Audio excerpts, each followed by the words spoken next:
Hello friends, welcome back KBS store channel நண்பர்களே. இன்றைக்கி நம்ம சேனலில் ஒரு இன்ட்ரெஸ்டான ஜோதிட தாள்களை தான் இப்போ இந்த வீடியோவில் அதிரடியாக பார்க்க போகிறோம். பார்க்குறதுக்கு முன்னாடி எதை பற்றிய தாள்கள் பார்க்க போகிறோம் அப்படிங்கிறத இன்ட்ரோட ஷேர் பண்ணுற வாங்க பார்க்கலாம். ஆக்சுவலி பார்த்திங்கன்னு வச்சுக்கோங்களேன், நம்ம நினைக்கிறது ஒன்றா இருக்கும், நடக்கிறது ஒன்றா இருக்கும். அப்போல்லாம் நம்மளுக்கு ஒரு வெறுப்பு வந்துடும். என்னடா நாம் நினச்சது ஒன்று நடக்கிறது ஒன்றுன்ட்டு. அப்போ நீங்கள் யோசிச்சிருக்கீங்களா ஏன் இப்படி நடக்குதுன்னு? அதை யோசிச்சிங்கன்னா நீங்கள் கண்டிப்பாக ஜெயிக்கலாம். அதை தான் இந்த வீடியோவில் உங்களுக்கு எக்ஸ்பிளைன் பண்ண போகிறேன். என்னடா சொல்ல வர, டைரெக்டாக சொல்டா அப்படின்ட்டு கண்டிப்பாக நீங்கள் திட்டுவீங்க. ஸோ டைரெக்டாகவே சொல்லிடுறேன். நம்ம லைஃப்பில் இப்போ ஒரு விஷயம் நம்ம பண்ணணும்னு நினைக்கிறோம்ல, அப்போ நம்ம நினைக்கும் போது அதுக்கு தேவையான அளவுக்கு எல்லா சோர்ஸும் இருந்தாலும் சில நேரம் அந்த சோர்ஸுக்கு மீறி நம்மளால் அந்த விஷயம் செய்ய முடியாது. அதாவது நமக்கு எல்லாமே நமக்கு செய்யறதுக்கு தேவையானது எல்லாமே இருக்கும். ஆனால் நம்ம செய்யணும்னு நினைக்கக்கூடிய காரியம் உடனே தடைப்பட்டு போயிடும். அதுக்கு காரணம் என்னென்னா, அப்போ கிரகங்கள் நமக்கு எப்படி அமைஞ்சிருக்கு அப்படிங்கிறது தெரியாமல் நாம் பண்ணுறது தான். பொதுவாக நம்ம லைஃப்பில் பார்த்திங்கன்னு வச்சுக்கோங்களேன், அதிர்ஷ்டம் ஆபத்து இது எல்லாத்துக்குமே காரணம் கிரகங்கள் தான். கிரகங்கள் நமக்கு எப்பயுமே சாதாரணமாகவே இருக்காது. ஒரு நாள் நல்ல உச்சத்தில் இருக்கோ, ஒரு நாள் ஆபத்தில் இருக்கோ. அந்த ஆபத்தில் இருக்கும்போது தான் நம்ம ஒரு காரியம் செய்யும்போது அது தடையை ஏற்படுத்துது. இந்த மாதிரி தடைகள் தாமதங்கள் வராமல் இருக்க கிரகங்கள் பர்டிகுலராக எப்படி அமைஞ்சிருக்கு, அப்போ நாம் என்ன செய்யணும் அப்படிங்கிறத தெரிஞ்சு அதற்கேற்ப நாம் நடந்துக்கணும்.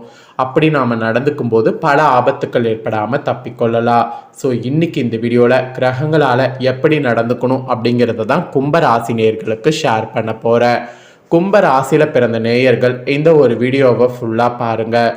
உங்கள் ராசிக்கு என்ன மாதிரி நடந்துக்கணும் அப்படிங்கிற விவரங்களை இந்த வீடியோவில் தெரிஞ்சு அதற்கேற்ப நடந்து பயன் பெறுங்க.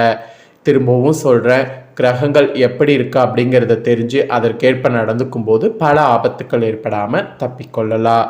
சரி வாங்க என்னங்கிறத பார்க்கலாம். ஃபஸ்ட்டு இப்போ என்ன மாதம் நடந்துட்டுருக்கு அப்படின்னு பார்த்தீங்கன்னா, 4வது மாதமான ஏப்ரல் மாதம் நடந்துட்டுருக்கு.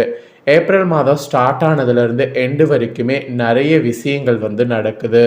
அதனாலேயே ஏப்ரல் மாதம் ஒரு முக்கியமான மாதமாக கருதப்படுது. ஏப்ரலுடைய 14ஆம் தேதி தமிழ் புத்தாண்டு, ஏப்ரல் 17 சித்திரை மாத அமாவாசை, ஏப்ரல் 19, 20 அக்ஷய திருதி. இந்த மாதிரி நிறைய சிறப்பான நாட்கள் இருக்குது. அதனால் இந்த நாட்களுடைய இதை வைத்து கிரகங்களால் உங்கள் ராசியை சேர்ந்தவர்களுக்கு இதுதான் பலன் என்பது குறிப்பிடப்பட்டிருக்கு. அதை தான் இந்த வீடியோவில் பார்க்க போகிறோம். அதே போல் அக்ஷய திருதி முடிந்தாலும் வளர்பிறையில் வரக்கூடிய நாட்கள் அக்ஷய திருதிக்கு இணையான நாட்கள் தான். அதனால் இந்த நாட்களில் என்ன பொருட்கள் வாங்கணும் அப்படிங்கிறதையும் சொல்ல போகிறேன். அதையும் இந்த வீடியோவில் கும்ப ராசிக்காரங்க தெரிஞ்சுக்குங்க, தெரிஞ்சு பயன்பெறுங்க.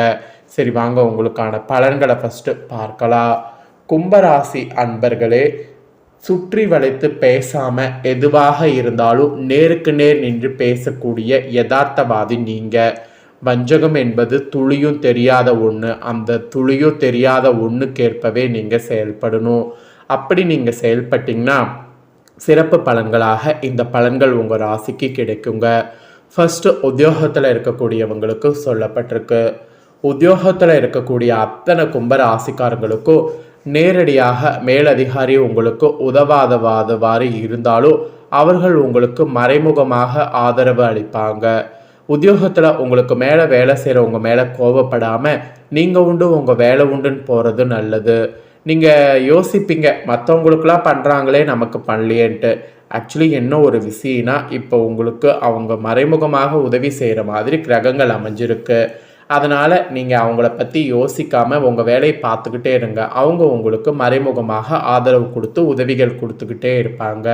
ஸோ உத்தியோகத்தில் இந்த மாதிரி நீங்கள் எதை பற்றி யோசிக்காமல் செயல்படுங்க. அப்புறம் வியாபாரம் செய்யக்கூடிய வியாபாரிகளுக்கு சொல்லப்பட்டிருக்கு. வியாபாரக்காரங்க உங்களுடைய சிறு தொழிலை விரிவாக்க செய்கிறதுக்கு முதலீடுகள் இப்போ நீங்கள் பண்ணலாமான்னு கேட்டிங்கன்னா, அஃப்கோர்ஸ் முதலீடுகள் பண்ணுங்கள். முதலீடுகளுக்கு பண்ணுவதற்கு வங்கி கடன்களும் எளிதில் கிடைக்கும், கடன்கள் வெளியில் கேட்டாலும் கிடைக்கும். ஸோ கவலை வேண்டாம். சிறு தொழிலை விரிவாக்க செய்ய தாராளமாக இந்த டைம் ஸ்டெப் எடுத்து வைக்கலாம். அதற்குண்டான முயற்சியில் ஈடுபடுங்க. அந்த முயற்சிக்கேற்ப பலன் கிடைக்கும். நீங்கள் சின்னதாக முயற்சி பண்ணிங்கன்னா அந்த சின்ன முயற்சிக்கேற்ப பலன் கிடைக்கும். பெருசாக ஹார்ட் ஒர்க் முயற்சி போட்டிங்கன்னா அதுக்கு தகுந்த பலன் கிடைக்கும். ஸோ வியாபாரக்காரங்களுக்கு இந்த மாதிரி முயற்சியில் எந்த அளவுக்கு கவனம் செலுத்துறீங்களோ அந்த அளவுக்கு நல்லது என்பது குறிப்பிடப்படுது.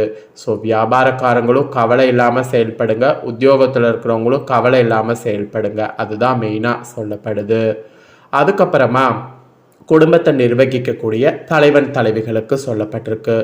குடும்பத்தை நிர்வகிக்கக்கூடிய கும்பராசிக்காரங்க தலைவன் தலைவிகள் யாராக இருந்தாலும் பண தேவைக்கேற்பவே இந்த டைம் கிடைக்குங்க. மாமியார் மருமகள் உறவு நன்றாக இருக்கும். உறவினர் விருந்தினர்களுடைய வருகை ஏற்பட்டு மகிழ்ச்சி அதிகரிக்கும். இந்த டைம் உங்கள் கனவு பழிக்குங்க. உங்கள் கனவு பழிக்கிற மாதிரி ஒரு பாசிட்டிவான சூழ்நிலை உருவாகுது. குடும்ப தலைவிகள்லாம் நீங்கள் அந்த கனவை கண்டிப்பாக நிஜமாக்கிறதுக்கு முயற்சி பண்ணுங்க. தலைவனும் முயற்சி பண்ணுங்க. நீங்கள் முயற்சி பண்ணிங்கனாவே பணம் தேவைக்கேற்ப கிடைக்கிறதுனால உங்கள் கனவு நிச்சயமாக பழிக்கும். அதில் எந்த ஒரு டவுட்டும் வேண்டாம். அதே போல் விருந்தினர்களுடைய வருகை ஏற்படும் போது அது செலவாகுதுன்ட்டு கவலைப்படாமல் அவங்களோட என்ஜாய் பண்ணிங்கன்னா மகிழ்ச்சி உங்களுக்குள்ளே அதிகரிக்கும். ஸோ அதனால் மகிழ்ச்சி அதிகரிக்கக்கூடியது என்பதை புரிந்து அதற்கேற்ப செயல்படுங்க. அப்புறம் கலைஞர்களுக்கு சொல்லப்பட்டிருக்கு. கலைஞர்கள் பொறுத்த வரைக்கும் வெளியூர் பயணங்கள் அடிக்கடி நீங்கள் லொக்கேஷன் பார்ப்பதற்கு மற்றும் சொந்த ஊருக்கு செல்வது இந்த மாதிரி அலைச்சல் கொஞ்சம் இருக்கும். ஆக்சுவலி அந்த அலைச்சல் இருக்கிறத அலைச்சல்னு பார்க்காம வேலைன்னு பார்த்து செயல்படணும். இந்த மாதிரி நீங்கள் செயல்பட்டிங்கன்னா உங்கள் அலைச்சல் வீண் போகாது. கண்டிப்பாக நீங்கள் நினச்ச உயரத்துக்கு போக முடியும். அதனால் அலைச்சல் இருந்தாலும் போங்க, கண்டிப்பாக அது உங்களுக்கு வீண் போகாது என்பது குறிப்பிடப்படுது. அப்புறம் மாணவர்களுக்கு சொல்லப்பட்டிருக்கு. மாணவர்கள் பொறுத்த வரைக்கும் நீச்சல், டென்னிஸ் மற்றும் மற்ற விளையாட்டுத் துறையில் சேர்ந்து பயிற்சி பெற நினைத்தீங்கன்னா கண்டிப்பாக அதில் சேருங்க. அது உங்களுடைய எதிர்காலத்திற்கு நன்கு பயன்படி இருக்கும். இப்போ வேறு பார்த்தீங்கன்னு வச்சுக்கோங்களேன், நமக்கு சம்மர் வந்துருச்சு. அதனால் கண்டிப்பாக இதிலெல்லாம் சேர்றது உங்களுக்கு ஏதாவது ஒரு வகையில் பின்னாடி யூஸ்ஃபுல்லாக இருக்கும். அதனால் இப்போ கிளாஸ் போகிறது தான் நல்லது. இந்த மாதிரி தான் உங்களுக்கு பலன்கள் கிடைக்கும் என்பது குறிப்பிடப்பட்டிருக்கு. குறிப்பிடப்பட்ட பலனை தெளிவாக இவ்வளோ நேரம் உங்களுக்கு ஷேர் பண்ணியிருக்கேன். ஷேர் பண்ணதை தெரிஞ்சிருப்பீங்க. தெரிஞ்சதுக்கேற்ப நடந்து பயன் பெறுங்க. இப்போ நெக்ஸ்ட்டு உங்களுக்கு என்ன பொருள் வாங்கணும் அப்படிங்கிறத சொல்ல போகிறேன். அதாவது அக்ஷய திருதி நாளுடைய சிறப்புகளும் அதில் நீங்கள் செய்ய முடியாததை இப்போ என்ன செய்தால் நல்லது அப்படிங்கிற சிறப்புகளையும் சொல்ல போகிறேன். அதை இந்த வீடியோவில் கும்ப ராசிக்காரங்க தெரிஞ்சு பயன் பெறுங்க. சித்திரை மாதம் வளர்பிறையில் வரக்கூடிய திருதியை அக்ஷய திருதி என்று அழைக்கப்படுது. அக்ஷயம் என்றால் வளர்வது, பெருகுவது என்று அர்த்தம். அப்படியாக அக்ஷய திருதி அன்னைக்கு நம்ம என்ன பொருள் வாங்கினாலும் அந்த பொருள் மிகவும் பெருகி பலம் சேர்க்கும். அதோடு குறைவில்லாத செல்வத்தை அள்ளித்தரும். அந்த திருநாளாக அக்ஷய திருதி இன்றளவுக்கு போற்றப்படுது. இதனுடைய சிறப்புகள் பற்றி புராண கதைகளில் நிறையவே கூறப்பட்டிருக்கு. தர்மர் சூரிய பகவானை வேண்டி அக்ஷய பாத்திரம் பெற்றது. மணிமேகலை அக்ஷய பாத்திரம் பெற்றது.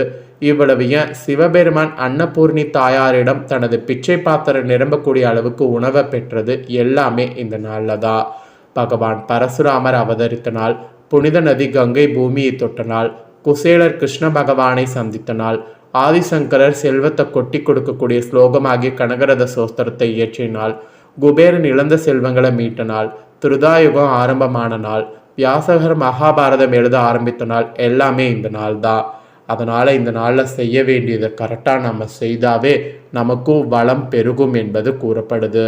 வளம் பெருகணும் அப்படிங்கிறதுக்காக இந்த நாளில் தங்கம் வாங்கினா மட்டும்தான் நல்லது அப்படிங்கிறது கிடையாது. இந்த நாளில் தங்கம் மட்டும் வாங்காமல் வீட்டுக்கு பயன்படக்கூடிய உப்பு, அரிசி, ஆடை மற்றும் விலை உயர்ந்த எந்த ஒரு பொருளை வாங்கினாலும் அதுவும் பல மடங்கு பெருகும் என்பது ஐதீகம். அதனால் அதையே இந்த நாளில் நாம் செய்யலாம். இந்த தினத்தில் புதிய தொழில் தொடங்குறதா இருந்தால் தொடங்கலாம். பூமி பூஜை செய்கிறதா இருந்தால் செய்யலாம். இதுக்கெல்லாம் உகந்த நாள் தான். மெயினாக ஏழைகளுக்கு தானம் செய்யலாம். இதனால் புண்ணியம் சேரும். பிதர்களுக்கு தர்ப்பணம் செய்யலாம். அப்படி செய்வதன் மூலம் அவங்களுடைய ஆசீர்வாதம் பெற்று சிறப்பாக வாழலாம். ஸோ 7 தலைமுறைக்கு சிறப்பாக வாழ்வதற்கு இந்த மாதிரிலாம் இந்த நாளில் எந்த ஒரு காரியமும் செய்யலாம். இப்போ நீங்கள் கேட்கலாம், அக்ஷய திருதி தான் முடிஞ்சிருச்சேன்னு. சித்திரையில் வளர்பிறையில் வரக்கூடிய எல்லா நாளுமே அக்ஷய திருதிக்கு இணையான நாள் தான். அதனால் இந்த வளர்பிறை நாட்களில் இப்போ நான் சொன்ன எந்த ஒரு தர்ம காரியங்களும் புனிதமான விஷயங்களும் செய்யலாம். உங்களுக்கு அன்றைக்கி சந்திராஷ்டமம் இல்லாத மாதிரி பார்த்துக்கோங்க, மற்றபடி வேறு எதுவும் கிடையாது. ஸோ இந்த முக்கியமான பலன்களை நீங்கள் பார்த்தது உங்களுக்கு பயனுள்ளதாக இருக்கும்னு சொல்லி நான் நம்புகிறேன். இந்த வீடியோவை இப்போ நீங்கள் பார்த்து முடிச்சுட்டு இது உடனே லைக் பண்ணி உங்கள் ஃப்ரெண்ட்ஸ் ஃபேமிலிக்கு ஷேர் பண்ணுங்கள். ஏன்னா உங்கள் ஃப்ரெண்ட்ஸ் ஃபேமிலியில் இருக்கிறவங்களும் வீடியோ பார்க்கட்டும். அவங்களும் வந்து கும்ப ராசிக்காரங்களாக இருந்தாங்கன்னா இந்த தாள்களை தெரிஞ்சு இதற்கேற்ப நடந்து பலன் பெறட்டும். இதே போல் புதிய அப்டேட்டான நிறைய வீடியோ நம்ம சேனலில் போடப்படும். அதே எல்லாமே உடனுக்குடனே தெரிந்து கொள்ள மறக்காமல் நம்ம சேனலை சப்ஸ்கிரைப் பண்ணுங்கள், கூட பெல் பண்ண ப்ரெஸ் பண்ணுங்கள். அப்போ தான் நான் போடுற வீடியோலாம் உடனுக்குடனே தெரிஞ்சு பயன்பெற முடியும். ஸோ மறக்காமல் பண்ணுங்கள். வேறொரு வீடியோவில் உங்களை சந்திக்கிறேன். நன்றி, வணக்கம்.